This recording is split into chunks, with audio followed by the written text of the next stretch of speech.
Hi అండి, అందరికీ నమస్కారం. నారా లోకేష్ గారు యువగళం పాదయాత్రలో భాగంగా తాము అధికారంలోకి వస్తే రాబోయే 5 సంవత్సరాల్లో సుమారు 20 లక్షల ఉద్యోగాలు ఏపీకి తీసుకొస్తామని పాదయాత్రలో భాగంగా హామీ ఇచ్చారు. ఈ హామీ నిలబెట్టుకునే బాధ్యత నారా లోకేష్ గారి మీద, కూటమి ప్రభుత్వం మీద, అలాగే నారా చంద్రబాబు నాయుడు గారి మీద కూడా ఉందన్నమాట.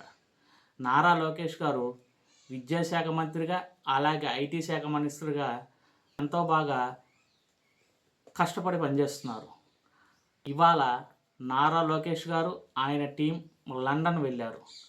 యునైటెడ్ కింగ్డమ్స్లోని లండన్లో ఇవాళ వాళ్ళ టీం సుమారు 150 మంది పారిశ్రామికవేత్తలతోటి, వాళ్ళ సీఈఓలతోటి ఒక భారీ రోడ్ షో, అంటే ఒక భారీ మీటింగ్ కండక్ట్ చేయబోతున్నారంట. దీని ఉద్దేశం ఏంటంటే, సుమారు ఏపీలో ఇప్పటి వరకు 10,06,800 కోట్ల రూపాయల కంపెనీల ఎంఓయూ జరిగినాయి. సుమారు 1,00,000 ఎకరాల ల్యాండ్ దీనికోసం మేము సిద్ధం చేసాం. మీరు గనక వచ్చి మా ఏపీలో పెట్టుబడులు పెడితే మీకు కూడా ల్యాండ్, వాటర్, ఎలక్ట్రిసిటీ వంటి సదుపాయాలు మేము మీకు అందిస్తాం. మీరు వచ్చి మా రాష్ట్రంలో పెట్టుబడులు పెట్టండి ఈరోజు ఆ మీటింగ్లో వాళ్ళని అడ్రస్ చేయబోతున్నారు. ఆంధ్రప్రదేశ్లో సుమారు 1000 కిలోమీటర్ల సముద్ర తీరం ఉంది. ఇక్కడ మీరు ఎక్కువగా పోర్ట్లు నిర్మించవచ్చు. దానికి రోడ్డు ఫెసిలిటీ మేము ఇస్తాము. అదేవిధంగా మీరు ఇక్కడ గ్రీన్ ఎనర్జీ, డిజిటల్ ఇన్నోవేషన్స్లో పెట్టుబడులు పెట్టవచ్చు.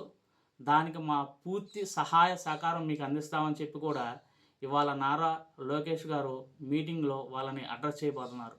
ఈ మీటింగ్కి లండన్లోని పెద్ద పెద్ద కంపెనీలు అయినట్టు బ్యాంక్ ఆఫ్ అమెరికా, ఎరిక్సన్, సియాన్, Hinduja, Rolls Royce, London chambers of industries and commerce వంటి పెద్ద పెద్ద కంపెనీ ప్రజాప్రతినిధులు హాజరు కాబోతున్నారు. సో నారా లోకేష్ గారు యువగళం పాదయాత్రలో ఇచ్చిన హామీ మేరకు 20 లక్షల ఉద్యోగాలు ఏపీకి తీసుకురావడం కోసం ఒడివడిగా అడుగులు వేస్తున్నారు.